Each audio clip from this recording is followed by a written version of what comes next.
નમસ્કાર, સમય news YouTube ચેનલમાં તમારું સ્વાગત છે. કોણ બનશે ભાજપના નવા અધ્યક્ષ? રાજનાથસિંહ ઘરે સંઘની 5 કલાક બેઠક થઈ હતી.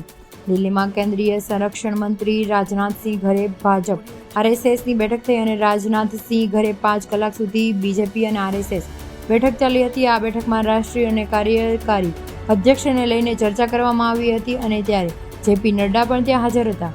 દત્તાત્રેય હોસબોરે પણ ત્યાં હાજર હતા. તમને જણાવી દઈએ કે મહત્વપૂર્ણ વાત છે કે જેપી નડ્ડાએ ગુજરાતમાં રાજ્યસભાના સાંસદ ચૂંટાયા છે. 2024માં લોકસભાની ચૂંટણી બાદ મોદી કેબિનેટમાં સ્વાસ્થ્ય, રસાયણ અને ખાતર મંત્રાલય સંભાળી રહ્યું છે અને તેમાં પાર્ટી ફરી એકવાર કેટલાક મહિનાઓથી જેપી નડ્ડાને રાષ્ટ્રીય અધ્યક્ષ પદે રાખી શકે છે. ત્યારે બીજો સવાલ પણ એમ થાય કે આ મહત્વપૂર્ણ પાર્ટીના બંધારણ બેઠક ભાજપના રાષ્ટ્રીય અધ્યક્ષ ચૂંટવામાં આવી છે અને પાર્ટીના ઇલેક્ટોરલ્સ કે કોલેજ પ્રમુખની પસંદગી કરી છે અને ઇલેક્ટોરલ્સ કોલેજમાં રાષ્ટ્રીય અને રાજ્ય પરિષદમાં સભ્યો 20 સભ્યો છે. તમને